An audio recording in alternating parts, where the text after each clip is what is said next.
It's a BumbleKast Mini, sponsored by Tetsuya the Wise. In my previous BumbleKast, I asked you what Nintendo games you would pick for an alternate reality Kingdom Hearts 2. And your choices were Mario, Zelda, Star Fox, Kirby, F-Zero, Animal Crossing, Earthbound, WarioWare, Pokemon, and Kid Icarus. What really caught me off guard is that you didn't choose Skies of Arcadia, Sonic, Mega Man, Metroid, or Tales of Symphonia. They were all on Nintendo consoles pre-2003. Would you replace any of the 10 given answers with those choices? And what specific locations would you choose for each of your 10 choices? For example, Gerudo Valley for Zelda, Viridian City for Pokemon, etc. Metroid's the only one I feel bad for forgetting.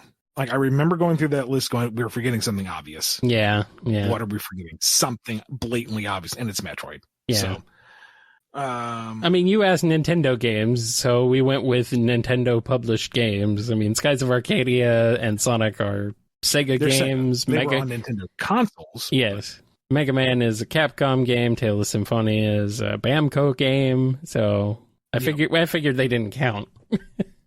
I figured that wasn't what you were asking. Lloyd was not in Smash Brothers because Tales of Symphonia was a major game on the GameCube. But I digress. I have no idea why they didn't do that. I mean, you got a costume, but anyway, if we were going to replace anything, I would say maybe Pokemon with Metroid. Yeah. Because Pokemon is kind of a weird thing unto itself corporately. So, although Sora dressed as Ash Ketchum would be strangely fitting. Mm-hmm. I don't know. As for the worlds that they surround, it doesn't have to be like a singular location. Like with Aladdin, for example, you had Agrabah and the Cave of Wonders. So you could have multiple locations. So if we do Zelda, do a Hyrule with, small hubs. So you can have a little bit like a Gerudo Valley side mission quest thing. A Zora's Domain, a Death Mountain that doesn't have to be much more than like a mini game and a cutscene, but give it a little bit of a tour, a little bit of a experience for the franchise. Mm-hmm. Maybe you unlock an opponent riding mini game to get around Hyrule Field a little faster. That might be neat. Mario's got this whole thing called the Mushroom Kingdom, so it seems kind of obvious there. Just saying. I mean, that one lends itself to a warp puzzle maze like nothing else. You hop in a warp pipe and you wind up in, a water world or a desert world or any number of the Mario biomes for a simple level puzzle. Kind of like how they did Alice in Wonderland. Yeah. How each direction you took wound up in some other crazy scenario. Do that with Mario. That's certainly on brand. Star Fox. You got Corneria and Venom, really. Yeah. For the iconic locations. Maybe play with that one and instead have the Great Fox as like your hub. Okay. And then do something with the Gummy Ship. Like have that more Gummy Ship interactive and you have to do like small flight missions to each planet for a small map. So then you could do stuff like a little desert world on Titania or a special mini challenge with the Gummy Ship on Solar. Or Aquas, maybe. Or you got to. I think it would be appropriate. You got to dogfight You got to dogfight Star Wolf because, of course, you do. Kirby's a lot like Mario, but maybe treat it like the Dreamland or adventure games where you have like doors that you go into that lead to different stages. Yeah. So you come into the one hub area and there's these 2-dimensional doors, but you enter one and it warps you to some other place on Popstar. Mm-hmm. And, the Heartless have merged with Dark Matter, so you're fighting a bunch of little one-eyed, spooky soot critters.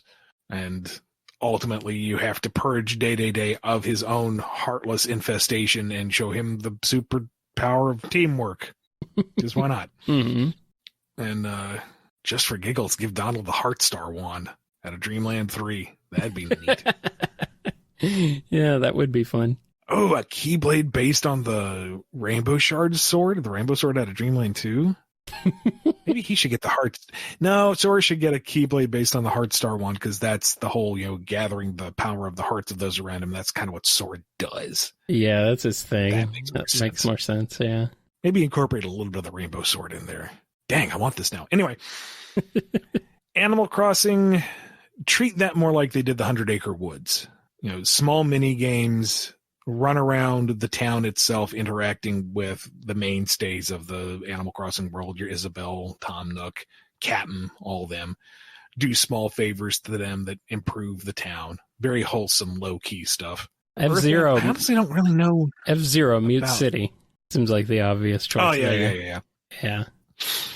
More mini games there. Maybe with a gummy ship there. Like your gummy ship crashes on F-Zero world and you have to do races with it to gather more parts so you can finally leave that world. Yeah. Earthbound I'm not super familiar with, so I can't really say. Yeah. I don't want to say Foresight, because that almost would be like a retread of Mute City almost. It's like a big modern metropolis. So, although F-Zero Mute City is more of a giant futuristic planet city, but still, maybe we could just do Onett for Earthbound. Just a nice suburban neighborhood where weird things are afoot. WarioWare, say it's Wario's corporate office, and it's basically a gauntlet of mini games to get up to him and get whatever it is you need. And you think he's corrupted by the Heartless because of all these treacherous things that he's throwing at you, but no, it's just Wario. Mm-hmm. Like, he's actively fighting the Heartless themselves. They're invading his building. How dare you? And Kid Icarus, I guess Skyland should be the hub, and you kind of dive down through the magic door to get to a couple of regions, face off against some of the more prominent characters, temporarily get wings of flight like Pit. Mm-hmm. They can't be worn by mortals for very long, so that's the reason why he can't fly, and same reason as Pit. But Sora and Pit are both pure-hearted doofuses enough. I think they would be very hilariously wholesome together. Like the blind leading the blind. They're the same character.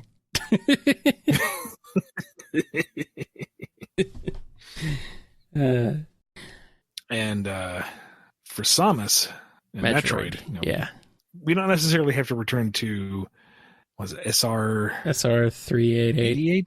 388? I knew there was a 3 in there. Yeah. It doesn't have to be that world in particular, but give him something that's kind of a light Metroidvania map, maybe like the Cave of Wonders out of Aladdin, where there's a bit of a twist and a turn, or I guess kind of like Monstro was. I know I'm coming back to Kingdom Hearts 1, but that's the one that I am more familiar with gameplay wise. Something where you have to like maybe sit down and mark down a map yourself to figure this out, and you're like trying to find Samus because she's this super legendary badass that'll help you out, and you're fighting critters along the way. And man, fighting Ridley in a Kingdom Hearts style fight, that'd be pretty cool. That would be fun. Not gonna lie. Yeah, I'm being suggested Talon 4 for the world they end up on. Maybe. So instead of SR388, a little bit of looks up as the rain patters onto his visor. Gorsh. A little bit of Phendrana drifts and Magmore caverns in there. Oh boy, that'd be fun. Donald turns into a Chozo. Oh no! Oh no! But also, oh yes. He only speaks in Chozo, so you still can't understand what he's saying. Yeah, well, so nothing different.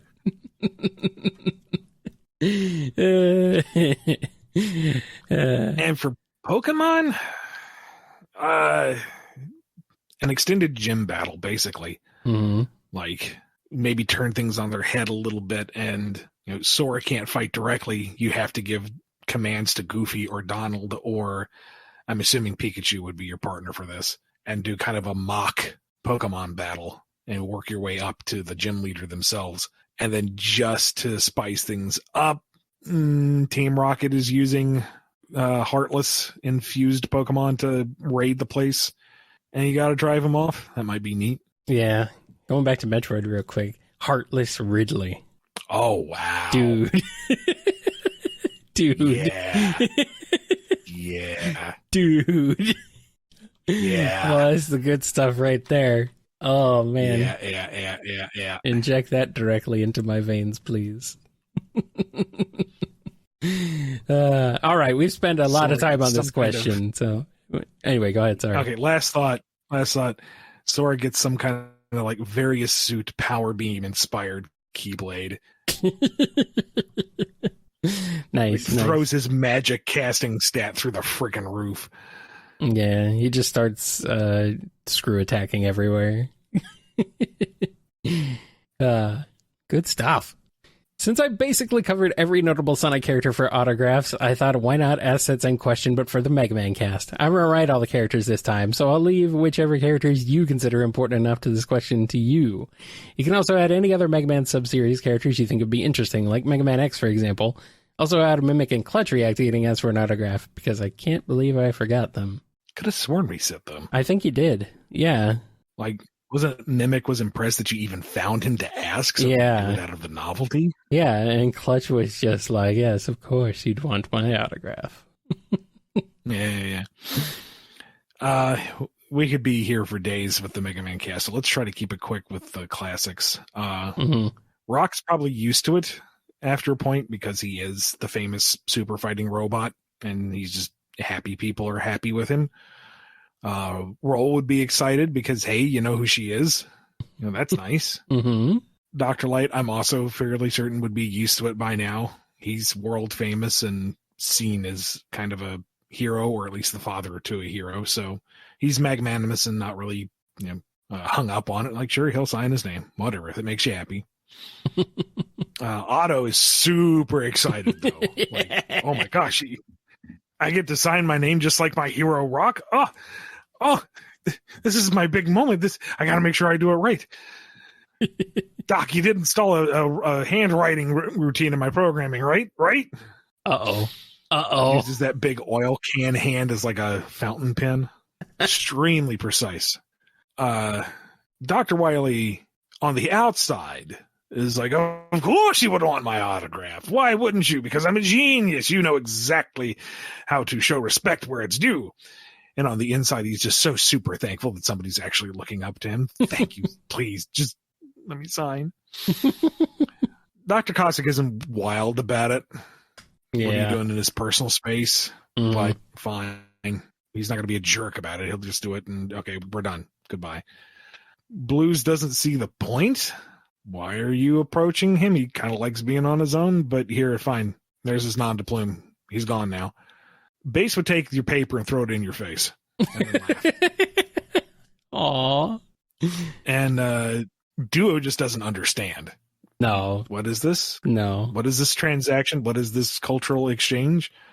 Yep. I must print my name upon the page and you shall hold it and deem that gives it value? Earthlings are weird. Very well. They are weird, to be fair. And you want to throw in a comic classic character and say Tempo? I think she would be kind of along the lines of Blues. Like, why?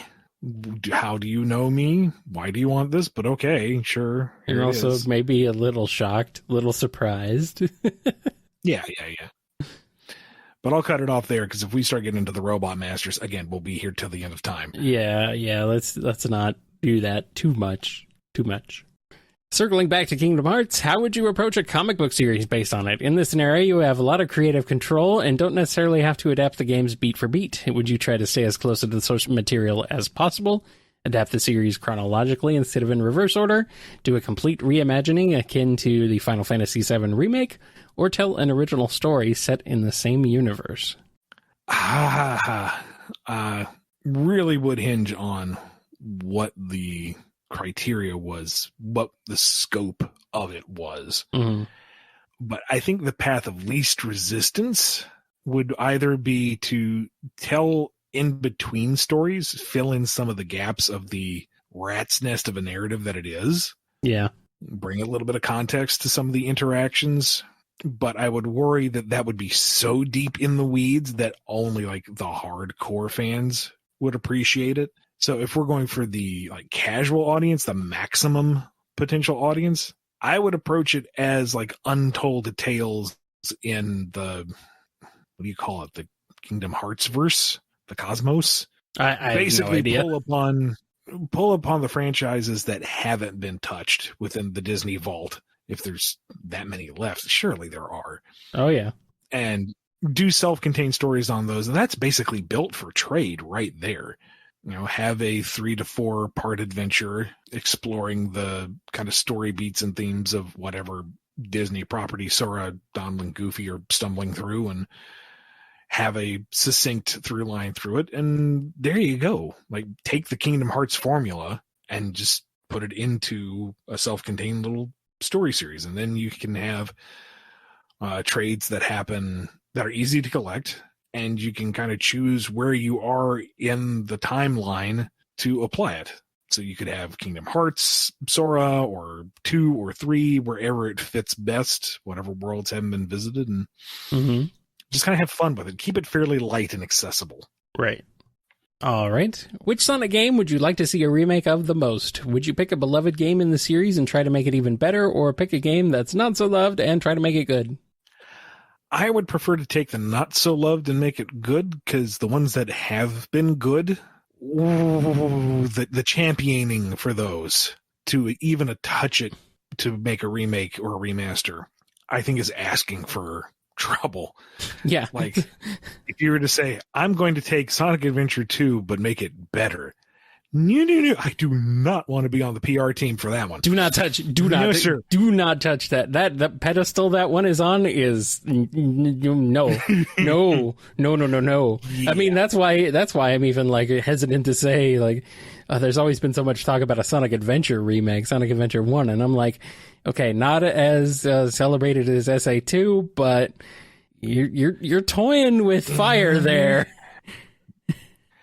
Like, I think Adventure 1 is understood to be beloved but janky enough that folks would go, okay, but you got to do it right. I mean, Sonic Adventure 2 is also pretty janky, to be fair. Yeah, but it's a more streamlined jank. It's more reliable, I would say. I guess. The memory of its gameplay outweighs what jank it had. I guess. Heroes would be the earliest one I would want to take a crack at, to vary up the stages a bit between teams, iron out the team functionality, redub. Make the levels less flat and floaty. And like just change the textures from that bright plastic sheen everything had. As much as I adore the format of the Rush games, that makes them a nightmare for any kind of collection they might ever one day be on, knock on wood. Yeah. So to reformat them in a way that is more generally acceptable. That would be nice. And this is purely my own obsession, but a new pass at Sonic 4 with the actual episode 3 added in just to round things out. Like, give it the Sonic Superstars treatment. Maybe? Yeah, maybe. I mean, yeah, that's really about it. Maybe do a remake of the storybook games. Do remakes of the storybook games with proper controls. Yeah. And a better flow to the Tales gameplay. Adventure. What's that? Yeah. Tales Adventure? Remaster Tales Adventure. Keep the mechanics the same, just make it prettier. Make it more of a Metroidvania. Do a little bit more of Metroidvania with it, maybe. Maybe. It's nice for what it is. I don't think it needs to be improved that much. Just make it prettier. Yeah. Alrighty. I think that's a good enough. Still on the topic of remakes, what would you want a remake of Skies of Arcadia to be like? What sort of gameplay overhauls would you like to see? Would you change it from a turn-based RPG to an action RPG? Is there a game you can point to regarding what sort of visual style and overhauls you'd like to see? I would want it to be slavishly faithful to the original in so many ways. Story beats, art style. Like, the concept art is way more detailed and paintery. Mm-hmm.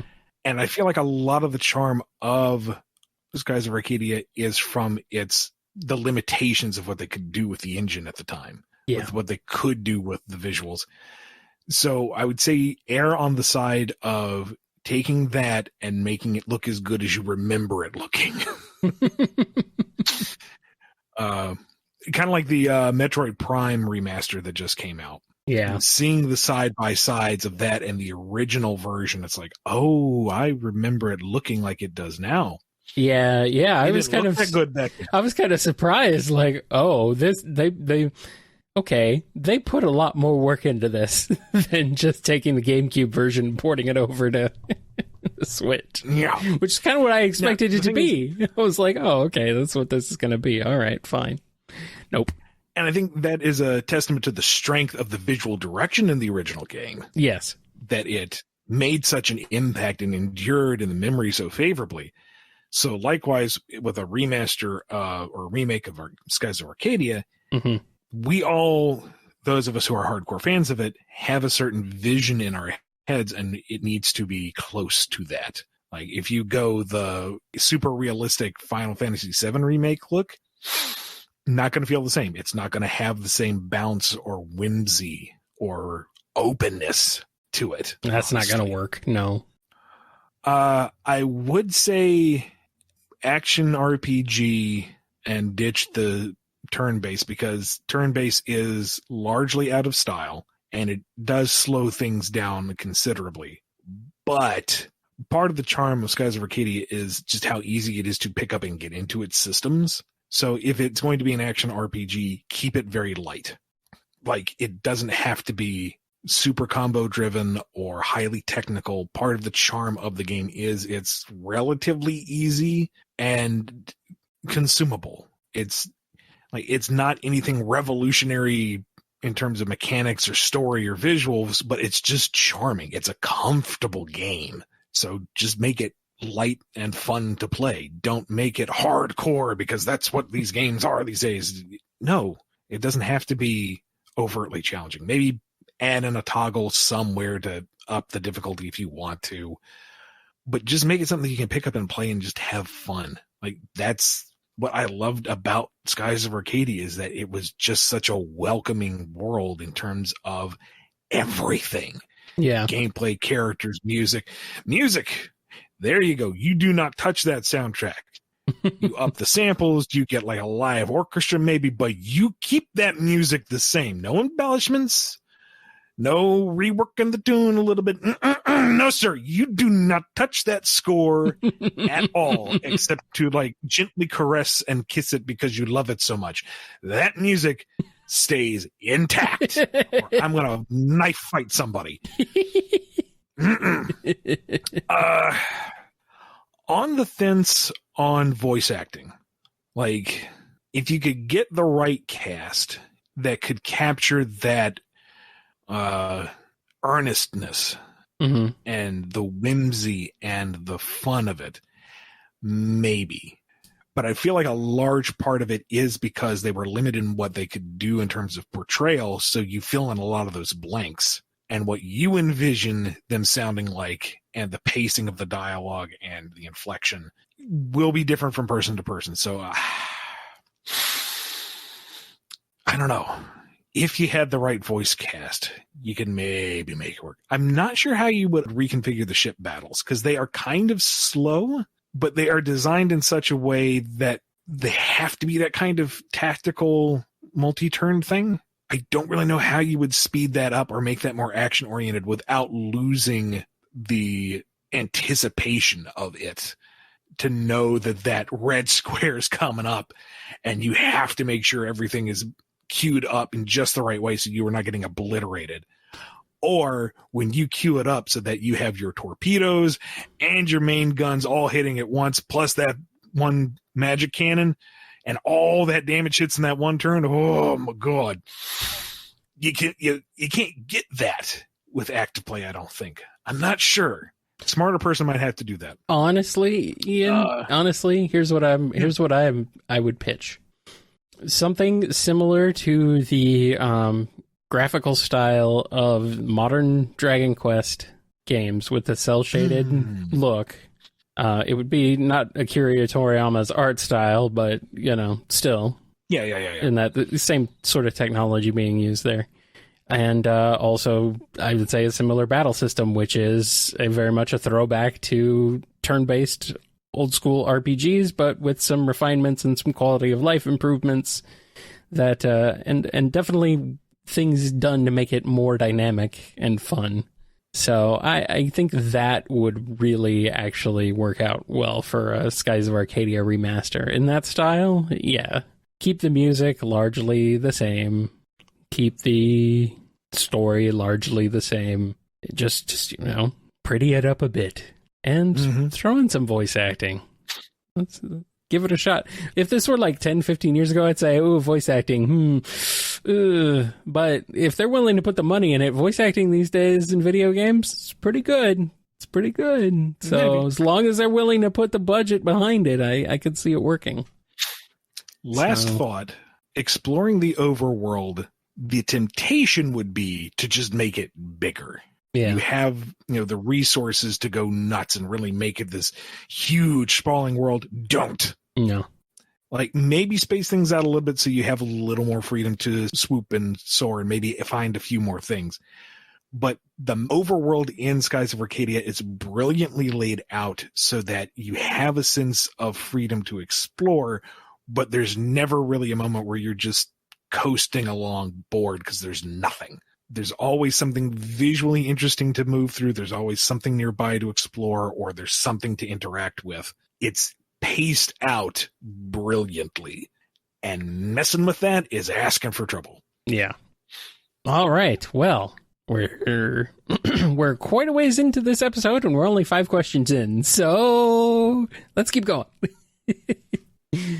After hearing you gush about the Dark Tower series on a previous episode, I decided to try it myself. At the time of writing this, I'm only about halfway through Chapter 1, and it's pretty interesting so far. What are some other book recommendations you have? Some of my favorite stories in media include Avatar: The Last Airbender, Full Metal Alchemist: Spirited Away, and Undertale, if that gives you any ideas for specific recommendations.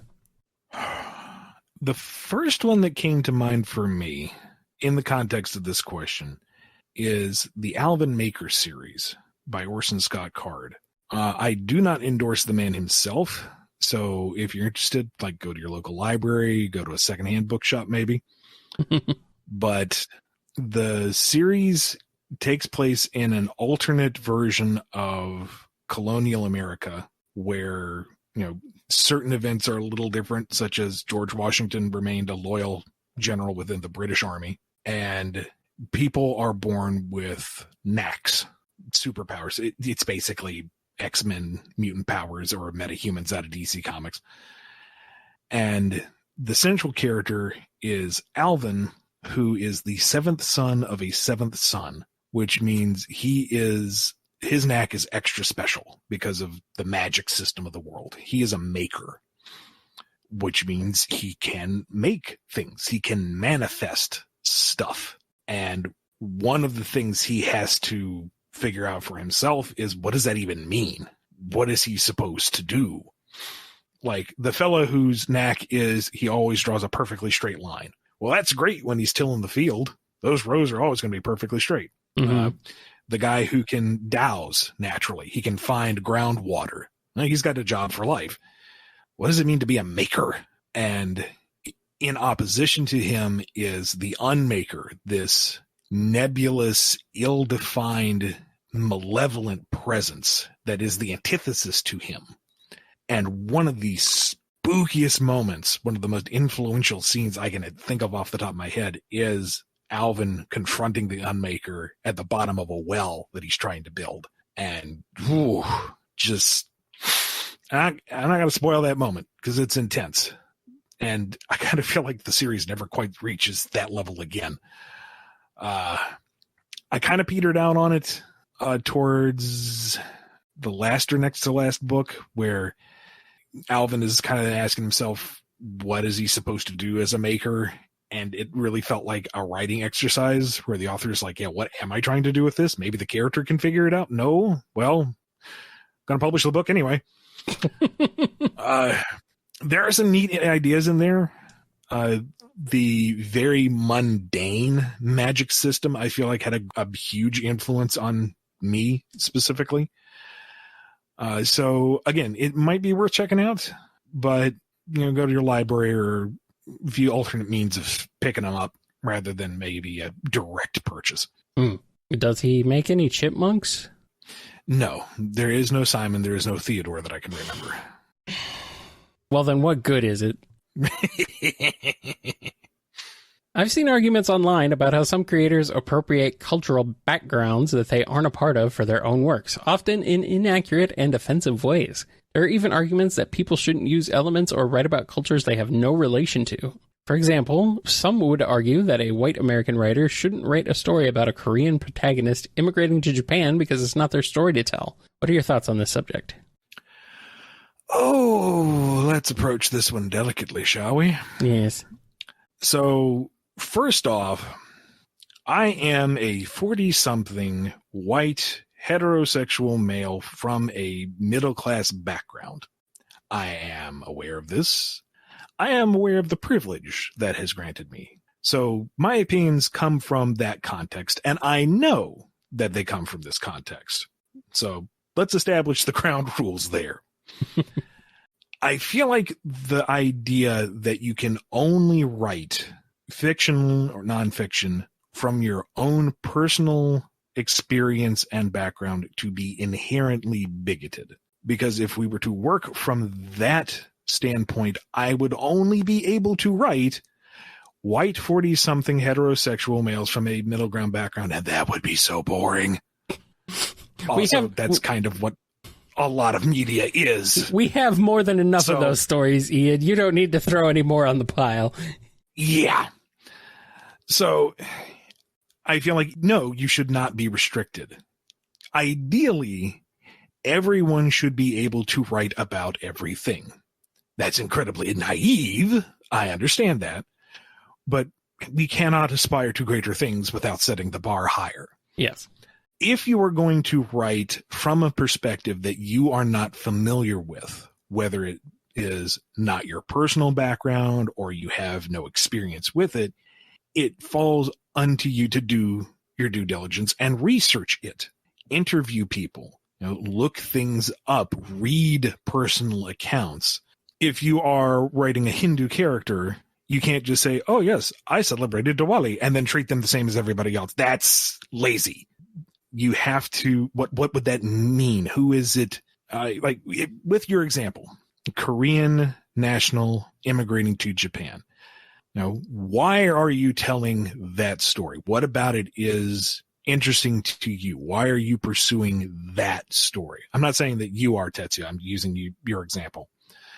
And, what perspective are you bringing to it? What are you trying to do with the story? What are you telling with it? And then from there, you better do your homework to understand what it means to be Korean at whatever time period your story is set in.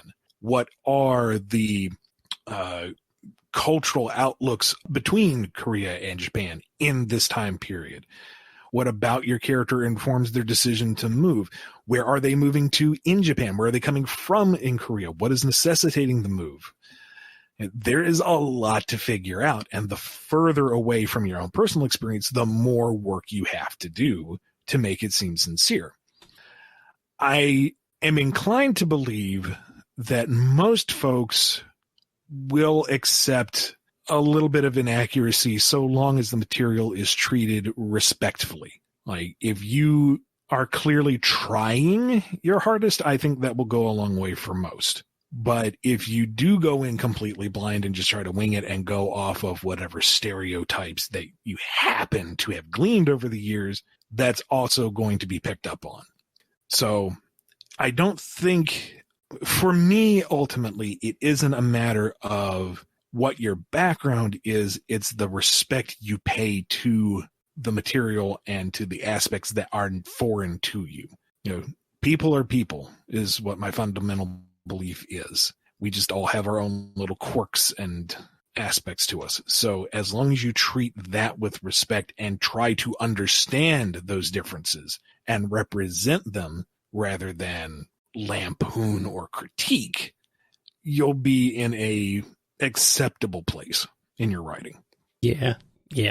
maybe reconsider writing your story about the children of Hiroshima and Nagasaki bombing victims having superpowers. Just putting that out there. I had forgotten that. Yeah. I wish I could re-forget that. Big oof. If Eggman were to pass away and his dying wish was for Sage and Metal Sonic to live on however they want, what would they do? The tonal whiplash, man. I know, I like it. It's fun. Glad these aren't in any order. I think I slipped a gear switching. All right. I think Sage would have to take a fair amount of time to decide what that means for her. What does she want as an individual? Does she want to continue his legacy? Does she want to do something else? I think she would take a great deal of introspection. Metal Sonic, by his very nature, by his construction, wants to be Sonic. So he would just continue himself, what he has always done, just without any kind of restraint. So basically, he tries even harder to become the real Sonic. Yep. Well, I personally thought that the End's design was kind of bland and not very memorable for what's supposed to be an Eldritch being on par with some of the most powerful antagonists from Sonic media. How would you personally redesign the End? I don't mean you would have to draw it yourself, but what sort of visual elements would you tell whatever artist under your command? See, and I agree with you, Tetsuya. This is like really not a very inspired design for a final boss of anything, actually. But anyway. I think it would come down to what is the final boss's mechanics. I mean, yeah, there is How that. Does it play? That informs the form. I think there might be something to it to go with that minimalistic approach. You know, the Titans themselves were such weird Evangelion things that to have these monsters constructed to fight something that is extremely minimalistic and basic would be kind of an interesting juxtaposition. Maybe it's my own personal biases, but I can find the horror in the sublime, something that is just so mundane or so distant from what you expect from a monster that you can't really wrap your head around it. It's like, this is not right. This is outside of the conventional. This is not what I am prepared for. What is it going to do? What attack is it going to unleash? What facet am I not seeing? The unsettling nature of it could be interesting. I also want to be very delicate in this response because I don't want to come across like I'm crapping on the team. Because I know that they were working really hard to get this done. And for my part, I didn't really have a clear definition of the End in the script phase because I didn't know what the boss was going to be. Yeah. I didn't want to write something where, you know, Sonic is reacting to being slapped around by Dark Gaia like tentacles and, you know, they don't do tentacles in the game. That would be a waste of my time and at absolute worst, very confusing subtitles. Very awkward, so, yes. I don't know. I feel like if it were something like Dark Gaia or Perfect Chaos or Iblis, I wouldn't be happy with that. That's too kaiju monster of the week. That's too concrete. That's pedestrian for Sonic at this point. Maybe something akin to Final Solaris, you know, something very geometric and concise. Like one of the angles that I was trying to imply with the End is that it is bringing ultimate destruction so that there is a universal order, bring everything to zero type of thing. And if it's a big fangy, multi-eyed, Lovecraftian beastie, I don't feel like that would really match. So I guess personally I would go with something that is kind of restrained design-wise. I'm being... like a moon. I guess. A moon that shoots dots. That ain't no moon. Or except it was. I'm being suggested Sinistar, and I am all on board with that. Run, coward! You mistime the final shot and he just chews on you. Exactly.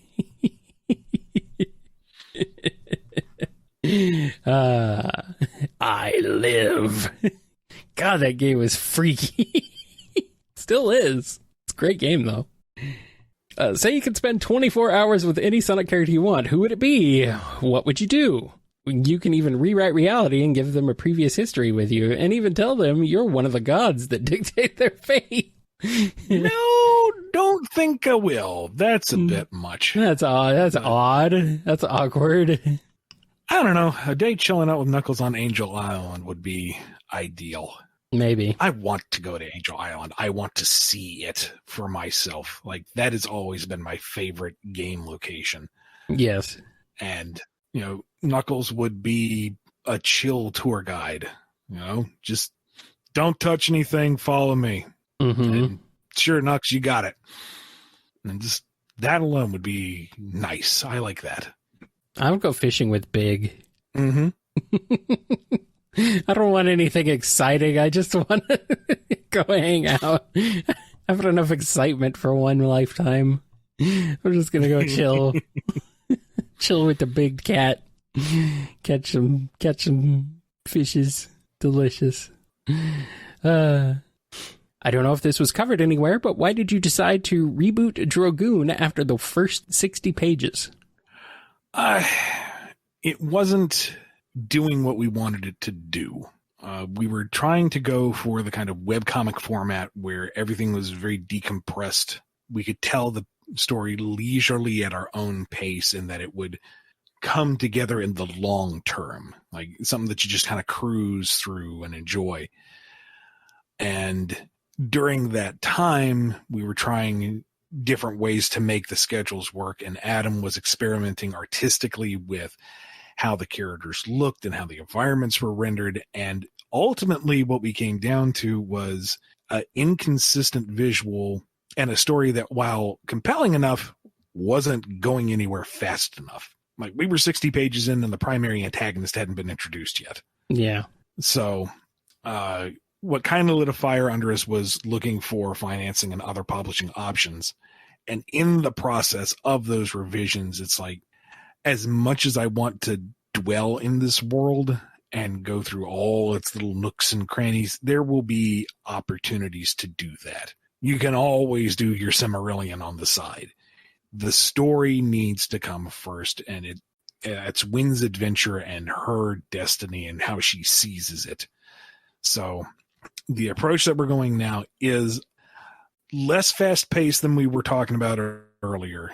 It does kind of linger a bit to explore the world, but it does it at a faster clip. It's a little more informed. It's a little more driven in terms of narrative pace to accomplish the same goals, but just do it in a way that isn't going to take 20 years, hopefully, to tell it. Right. All right. And the last question. I have a writer friend who isn't in the best financial situation right now. They do take commissions, but they don't get enough money from it to make a living. It's certainly harder for writers to get consistent commission work than visual artists, and while I do try to support them when I can, I only have so much I can give. They've been wanting to get a professional writing gig, like writing for IDW, for a long time, but it's been no luck. What advice would you give them and any other struggling writers in such a not-so-pleasant situation? You have my deepest sympathies, and even if you do get a semi-regular gig, that is not nearly as stable as you might think it is. I know grass is greener on the other side, especially when you don't have any grass, but being a freelance writer is forever hunting the next gig. There is no stability. There is no comfort. It is, what am I doing this month? So if you are passionate about writing, if that's what you want to do with your career, then you just kind of suck it up and learn how to squeeze blood from a turnip when you have to. If you just want to do it because it sounds like fun, maybe do it as a hobby, keep up the commissions, but get a day job, because living off of writing is hard to do. I've been very fortunate. I am extremely thankful for the success I've been able to enjoy this far. To get picked up by someone like IDW, you need to be out there. So be active on your social channels, promote yourself all the time. I hate self-promotion. I feel extremely self-conscious about it. Mm-hmm. But same.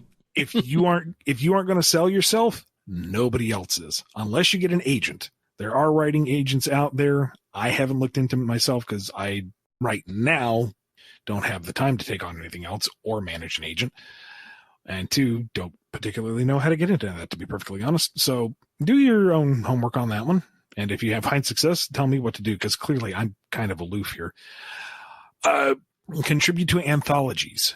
Like, if you are published in an anthology, whether it's a fanzine or fanzine or like a periodical or whatever, you can cite that. You know, catch my short story in blah, blah, blah, whatever.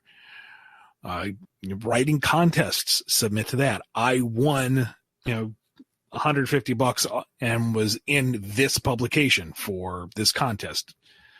You just keep putting stuff out there. Write your own stuff and display it. You certainly run the risk of, somebody swiping an idea, but that's the risk of going out online. I mean, AI is farming art's work right now and farming people's voices and farming everybody. We're basically a month away from the Matrix, let's be honest. But you can't be discovered unless you're out there. And go to shows, go to conventions, try to look up and see when editors are going to be at shows and see if you can get a chance to talk to them. Show them your resume. Have your business card and online resume ready to go. Make sure that it's easy to read, easy to navigate, so that, a very busy person can go, oh, yes, it's this person, and they have ta-ta-ta. I can download their sample right here and go through it quickly. You kind of have to be ready to go at all times, because you never know when that eye is going to fall on you, and you have to be noticed. It's a lot of work. It's extremely stressful, and it can be crippling in terms of how disheartening it can be. I have been there. I have done that. It sucks. But, writing for a living is what gives me life. And it's worth that struggle. So tell your buddy, keep up the good fight and just stick with it. And I'm rooting for him. All right. Well, that's going to be it for this not mini, BumbleKast Mini. This mega mini. Thank you to Tetsuya the Wise for sponsoring this BumbleKast Mini. If you want one of your own, go to patreon.com/BumbleKast, Ko-fi.com/BumbleKast, or become a YouTube member. Be good to yourselves, be good to each other, and we will see you next time on the BumbleKast. See you then.